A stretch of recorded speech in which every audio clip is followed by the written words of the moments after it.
इस कार्यक्रम के पुण्यार्जक हैं श्री ईश्वरलाल रत्नदेवी, हंसराज संध्या, लवली सोनू, विद्या पाटनी परिवार, डिब्रूगढ़, असम। तो क्या लगेगा आपको? हमारी बात कर रहा, चाहे भले वो तुम्हारी बात नहीं भी कर रहा हो, लेकिन तुम्हारे ज्ञान ने ऐसा स्वीकार कर लिया कि मेरी बात कर रहा है। आपको वही लगेगा, एक धुन बजती है, बैंड बाजे बजते हैं, धुन बजती है, आप अपने घर में बैठे रहते हो, लेकिन आपको कुछ और सुनाई देती है, दूसरे कुछ और सुनाई देती है, तीसरे कुछ और सुनाई देती है। कोई को फिल्मी गाना सुनाई देता है, तो अरविंद तो भजन गाता है तो उसको वो भजन सुनाई देता है। खैर ये भजन चल रहा है, ये तो वो कोई कहना नहीं ये वाला गाना चल रहा है, कोई कहता नहीं ये वाला गाना चल रहा है। आप मंदिर की घंटी बजे ना, जब ये अभिषेक होता है तो ढम ढम ढम ढम बजता है ना, उसको आप सुनने की कोशिश करना। 4 लोगों से अलग अलग पूछना, भैया क्या आवाज़ आ रही? कोई कहेगा ये वाली आवाज़ आ रही, इस तरह की धुन आ रही, कोई कह रहा है इस तरह की धुन आ रही, कोई इस तरह की धुन आ रही। कौन सी आ रही है उसमें से? आपका ज्ञान जैसा पकड़ना चाह रहा है, वो धुन आपको वैसी प्रतीत हो रही है। आपका ज्ञान जिसको मित्र स्वीकार करना चाह रहा है, वो आपको मित्र प्रतीत हो रहा है। आपका ज्ञान जिसको शत्रु स्वीकार कर रहा है, वो आपको शत्रु प्रतीत हो रहा है। व्यक्ति ना तो मित्र है, ना व्यक्ति शत्रु है। यदि व्यक्ति मित्र होता तो फिर वो मित्र ही रहता सबका। जैसे ये वस्तु सफ़ेद है, अब सफ़ेद है तो सफ़ेद ही दिखेगी ना सबको, काली तो नहीं दिखेगी, और यदि काली है तो काली दिखेगी। तो जो वस्तु जैसी है वो सबको वैसी ही प्रतीत होती है। यदि कोई मित्र है तो सबके लिए मित्र होना चाहिए, लेकिन सबके लिए हर कोई मित्र नहीं होता। यदि शत्रु है तो सबके लिए शत्रु होना चाहिए, न सबके लिए शत्रु होता है। जिसके ज्ञान में वह द्वेष से युक्त है, जिसके प्रति उसका द्वेष है, उसके लिए वो शत्रु है, और जिसके प्रति राग है उसके लिए वो मित्र है। तो कह रहे हैं जो ज्ञान है वही तेरा मित्र है, जो ज्ञान है वही तेरा शत्रु है।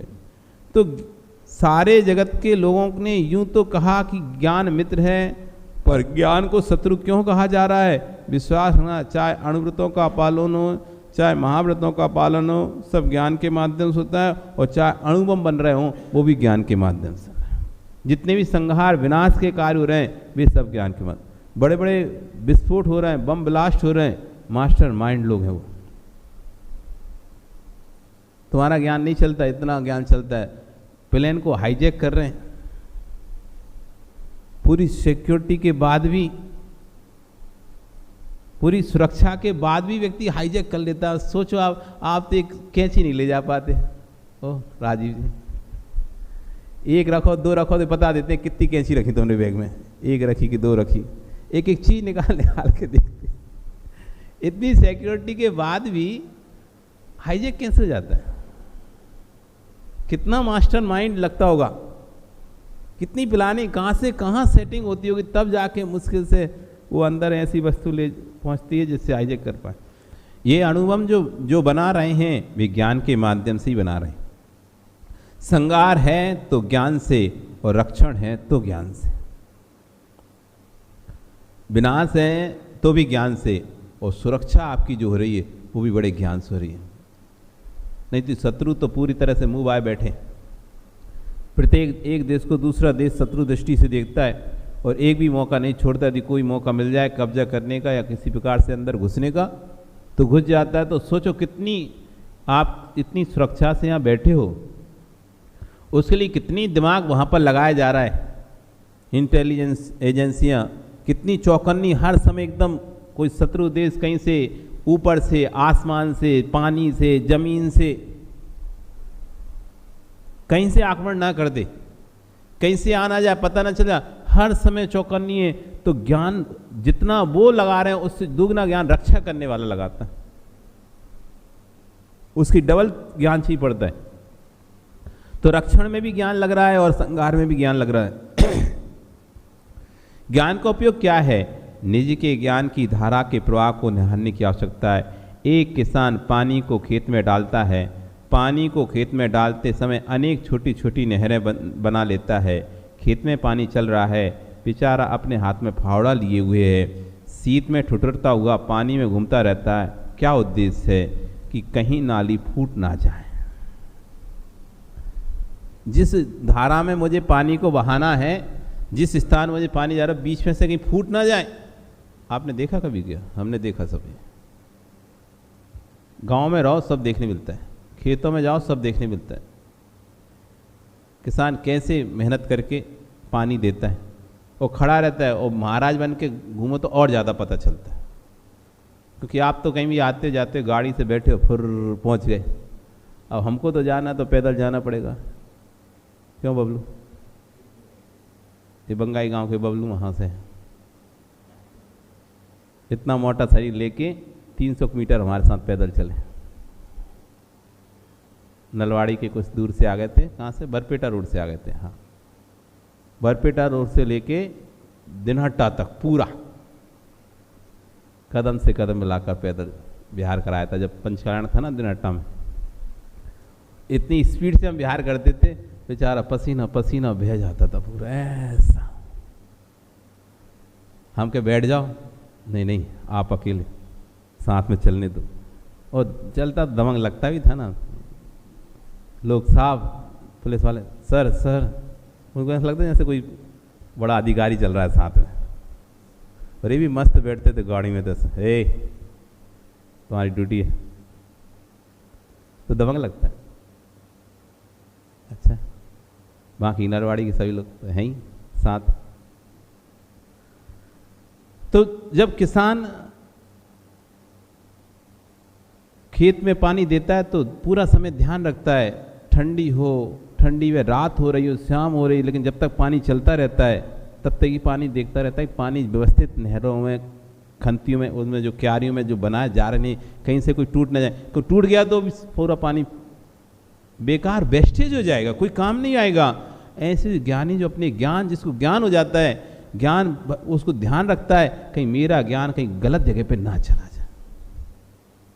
हर समय ध्यान रखता है कि मेरा ज्ञान, अब देखो सुकेश, आप चाहते तो अपने ज्ञान से कहीं पिकनिक में भी जा सकते थे, कोई पिकनिक स्थल पर भी जा सकते थे। समय तो मिला ही था आपको, आप समय निकाल रही हो, आप अपनी पूरी टीम को लेकर आए हो, और पूरी टीम आप चाहते तो किसी सोच सकते चलो आज अपन उस स्टेशन पर जाते हैं, इधर जाते हैं, उधर जाते हैं। लेकिन आपने अपने ज्ञान को दुरुपयोग नहीं होने दिया। नहीं, स्टेशन नहीं, महाराज के दर्शन करने चलते हैं। स्वयं आए, सबका मन बनाया, सबको लेकर आए। यही तो ज्ञान को धारा है, ज्ञान का उपयोग है। आप ज्ञान का उपयोग कैसे कर रहे हो, आप अपने ज्ञान का उपयोग किस तरह से कर रहे हो, बस धर्म जी, बस इसी से तो हम चाहें तो घूमने में अपना ज्ञान लगा सकते थे। पार्टी, पिकनिक, किसी ने कोई आपको पैसा तो दे नहीं रहा कि यहाँ आओगे तो पैसा मिलेगा, यहाँ आओगे तो कुछ मिलेगा। खर्चा ही तो कर रहे हो आप, यहाँ भी आपका खर्चा होता, वहाँ भी आपका ही खर्चा होता पैसा। वहाँ आपको एंजॉय करने मिलता, सब कुछ करने मिलता है, यहाँ तो सिर्फ दर्शन करो। पार्टी पिकनिक तो होगी नहीं, फिर भी आप अपने ज्ञान को संभाल रहे हैं। नहीं, ये यदि ज्ञान इधर जाएगा तो व्यर्थ ही बेकार हो जाएगा, भूहों की नालियों में ही जाएगा वो पानी। जैसे किसान देख रहा है कि यदि पानी फैल दूसरी जगह निकल गया तो मेरी फसल तो उसको उपयोग ही नहीं होगा, इसका बेकार। पानी भी, मोटर भी चली, पानी भी फैला, लेकिन खेत में भी नहीं गया। ऐसी समय भी गया, ज्ञान भी लगाया, लेकिन कोई पुण्य अर्जन नहीं हुआ। तो आपने सोचा नहीं, ऐसा नहीं करना, अपन को महाराज के साथ चलना। तो ज्ञानी जो होता है वो सदैव ध्यान रखता है उस किसान की तरह कि कहीं नाली ना फूट जाए, पानी बाहर ना चला जाए, नहीं तो व्यर्थ हो जाएगा और मार्ग में कीचड़ हो जाएगी। ऐसे मुख्य ध्यान दो। अपनी अपनी ज्ञान की धारा को प्रवाहमान तो किया है, लेकिन कृषक जैसे पानी को छोड़ने के उपरांत पानी को निहारते रहना। आपने बना लिया कि हमको तीर्थ यात्रा पर जाना है, आपने बना लिया कि हमको तीर्थ यात्रा पर जाना है, और आप तीर्थ यात्रा के लिए निकल गए, ये आपने क्यारी में पानी छोड़ दिया। अब तीर्थ यात्रा पर जाने के बाद अब वहाँ पर भी यदि आप भोग भोग रहे हो तो आपके बीच में से नाली फूट रही है। आप निकले थे किसके लिए? सम्मेद यात्रा के लिए, तीर्थ यात्रा के लिए अच्छे से, लेकिन वहाँ पहुँचने के बाद भी आपको भोग सामग्री पूरी चाहिए, फुल ऐसो आराम चाहिए, जो भोग घर में भोगते थे वैसे ही भोग भोग रहे हो, अब ब्रह्म का भी सेवन वहाँ पर पहुँच कर रहे हो, रात्रि भोजन भी कर रहे हो। जो यहाँ रहते थे, जैसे घर में रहकर अपनी दिनचर्या चलाते थे, रात्रि में भोगों को भोगना रहता था, रात्रि में भोजन करना रहता था, 8-8 बजे सोकर उठना होता था, वही दिनचर्या वहाँ पहुँच कर भी चल रही है आपकी। तो आपने पानी तो डाला लेकिन ध्यान नहीं दे पाए, वो नाली फूट गई, वो फूट गया, वो पानी जा रहा है लेकिन आपके खेत को कोई भी उपयोग नहीं हो रहा। तो ऐसे अपनी अपनी ज्ञान धारा को प्रवाहमान तो किया है, लेकिन कृषक जैसे पानी छोड़ने के बाद पानी को निहारता रहता है कि पानी कहीं अनंत ना बह जाए, वैसे ही तत्व ज्ञानी जीव कितना भी शिवसम प्राप्त कर ले, कितना भी ज्ञान प्राप्त कर ले, कितना भी विशाल ज्ञान हो जाए उसे, पर उस कृषक की भांति अपने ज्ञान को निहारता रहता है, कहीं इसमें मद की मिट्टी कहीं फूट ना जाए, मद ना चढ़ जाए, मुझे विषय भोगों का मद ना चढ़ जाए, ज्ञान का मद ना चढ़ जाए, रूप का मद, चारित्र का मद, किसी प्रकार का मद ना आ जाए, नहीं तो पानी की क्यारी, पानी चारित्र की क्यारी में की जगह विषयों की नाली में चला जाएगा। अशुभ की चरम सीमा भी होगी तो ज्ञान से होगी, और शुभ की चरम सीमा भी होगी तो ज्ञान से होगी। शुभ की चरम सीमा पर पहुंचोगे, चरम मतलब अंतिम सीमा, अशुभ की भी चरम सीमा पहुंचोगे तो भी ज्ञान से पहुंचोगे। निगोदिया जीव कभी नरक नहीं जा सकता, एक इंद्रिय जीव कभी नरक नहीं जा सकता, यहाँ तक कि विकलत्र जीव भी नरक नहीं जा सकते। 2 इंद्रिय, 3 इंद्रिय, 4 इंद्रिय नरक नहीं जाते, एक इंद्रिय जीव नरक नहीं जाता, निगोदिया जीव नरक नहीं जाता। नरक जाने की कोई सामर्थ्य है तो पंच इंद्रिय के अंदर है। इनके ज्ञान है ही नहीं, इनके पास क्या ही ज्ञान है, वो 2 इंद्रिय के पास क्या ज्ञान, शब्द तक का ज्ञान नहीं उसे, तो 3 इंद्रिय के पास क्या ज्ञान, 4 इंद्रिय के पास क्या ज्ञान, कोई ज्ञान नहीं इनके पास। कोई कल्याण वाला, कोई या किसी की हिंसा कर रहे हो, किसी झूठ बोल रहे हैं, क्या करते हैं वो बताओ? वो तितली, वो भौरा, वो मक्खी, वो मच्छर क्या करेंगे? ये 4 इंद्रिय ये तो यहाँ तक पहुँचते ना। वो चींटी क्या करेगी, किसका घात करेगी, किसका खून करेगी, किसका मर्डर करेगी, किसका अपहरण करेगी, किसकी वस्तुओं को चुराएगी? तो एक इंद्रिय से लेकर 4 इंद्रिय जीवों के पास तो हिंसा के, झूठ के, चोरी, किसी परिग्रह के साधन बहुत सीमित ही है, बिल्कुल है ही नहीं है। ऐसे मान लो कहाँ से नरक जाएंगे? और नरक जाने के लिए तो कहा है भयवारम परिग्रतम नारकस्व, बहुत आरम, बहुत परिग्रह करेंगे तब जाके नरक जाएंगे। ऐसे छोटे मोटे उससे तो थोड़ी ना कोई नरक जा पा रहा है। नरक जाने का सौभाग्य हर किसी को नहीं होता। हाँ, इसके लिए बड़ा पुण्य चाहिए होता है नरक जाने के लिए। 7वें नरक जाने के लिए तीर पुण्य चाहिए होता है।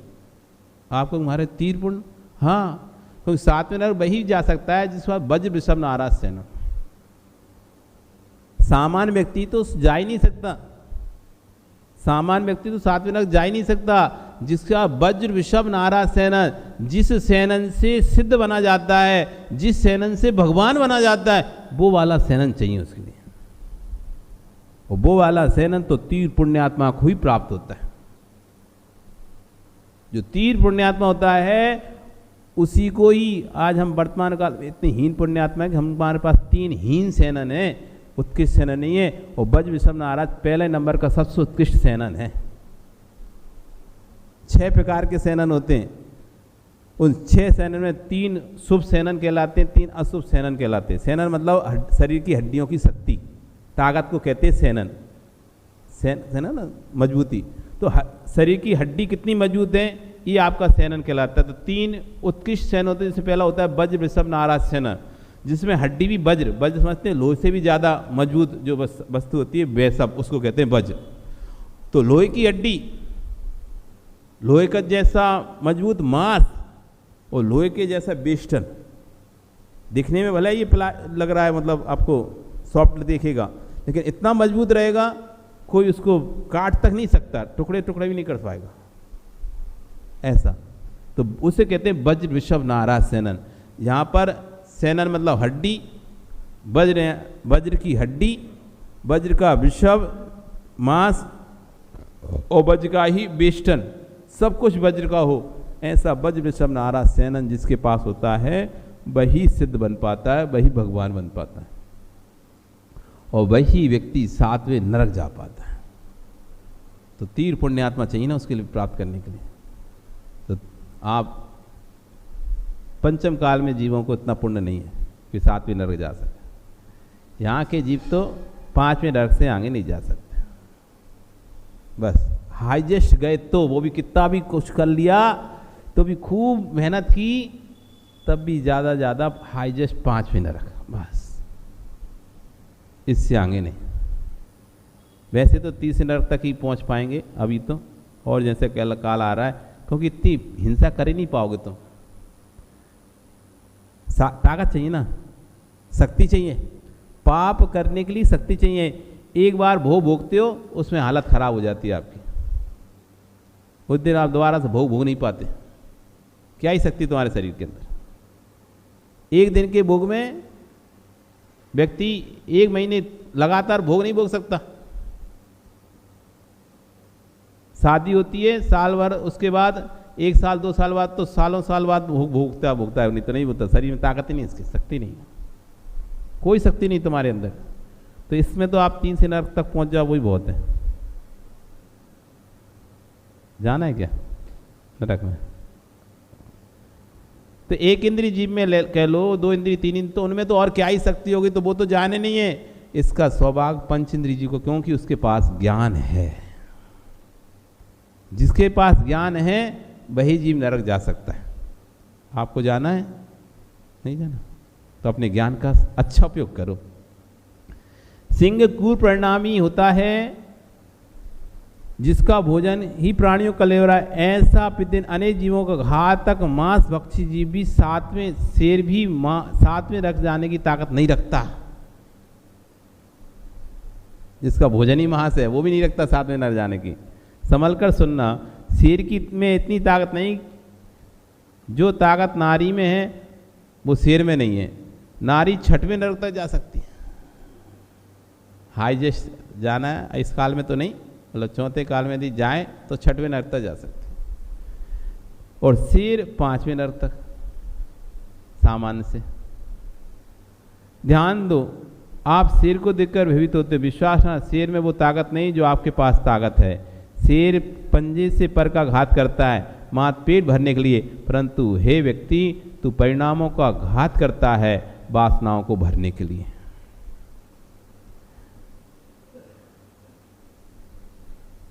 मनुष्य की सीमा 7वें नरक तक, नारी की सीमा 6वें नरक तक। शेर के पास इतना ज्ञान नहीं, पेट भरने के बाद शांत बैठ जाता है। हे मनुष्य तू पेट भरने के बाद भी शांत नहीं बैठता।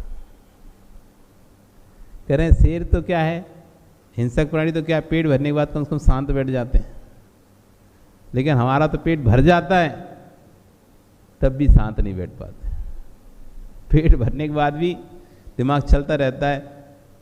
और विश्वास मानना, शेर भोजन करने के बाद गुफा में जाकर बैठ जाए शांति से, परंतु मनुष्य भोजन कर ले तो भी घर में शांति से नहीं बैठता है, दूसरों के घर को मिटाने का विचार करता ही रहता है।